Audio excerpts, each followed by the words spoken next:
জাতির পিতার পরিবার ও সদস্যদের নিরাপত্তা আইন ২০০৯ সংশোধনের সিদ্ধান্ত নিয়েছে অন্তর্বর্তী সরকার। এরই মধ্যে জাতির পিতা ও তার পরিবারের সদস্যগণের নিরাপত্তা রহিতকরণ অধ্যাদেশ ২০২৪-এর খরসায় নীতিগত ও চূড়ান্ত অনুমোদন দিয়েছে অন্তর্বর্তী সরকারের উপদেষ্টা পরিষদ। বৃহস্পতিবার রাষ্ট্রীয় অতিথি ভবন ও প্রধান উপদেষ্টার কার্যালয় যমুনায় উপদেষ্টা পরিষদের বৈঠকে এই সিদ্ধান্ত নেওয়া হয়। বৈঠক শেষে প্রধান উপদেষ্টার কার্যালয় থেকে পাঠানো এক বিজ্ঞপ্তিতে এই তথ্য জানানো হয়। আওয়ামী লীগ সরকারের আমলে আইনটি করা হয়েছিল।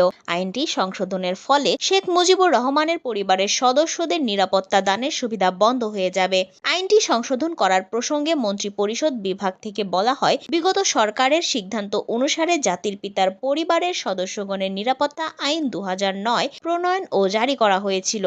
কেবল একটি পরিবারের সদস্যদের রাষ্ট্রীয় বিশেষ সুবিধা প্রদানের জন্য আইনটি করা হয়েছিল, যা একটি সুস্পষ্ট বৈষম্য বিরোধী ছাত্র জনতার গণঅভ্যুত্থানের পর বর্তমান অন্তর্বর্তী সরকার সকল বৈষম্য দূর করতে দৃঢ় প্রত্যয় গ্রহণ করেছেন। সংসদ কার্যকর না থাকায় এই আইনটি রহিত করতে অধ্যাদেশ জারি করা প্রয়োজন। এই প্রেক্ষাপটে উপদেষ্টা পরিষদ বৈঠক কর্তৃক জাতির পিতার পরিবারের সদস্যগণের নিরাপত্তা রহিতকরণ অধ্যাদেশ ২০২৪-এর খরসা লেজিসলেটিভ ও সংসদ বিষয়ক বিভাগের ভেটিং সাপেক্ষে চূড়ান্তভাবে অনুমোদন করা হয়।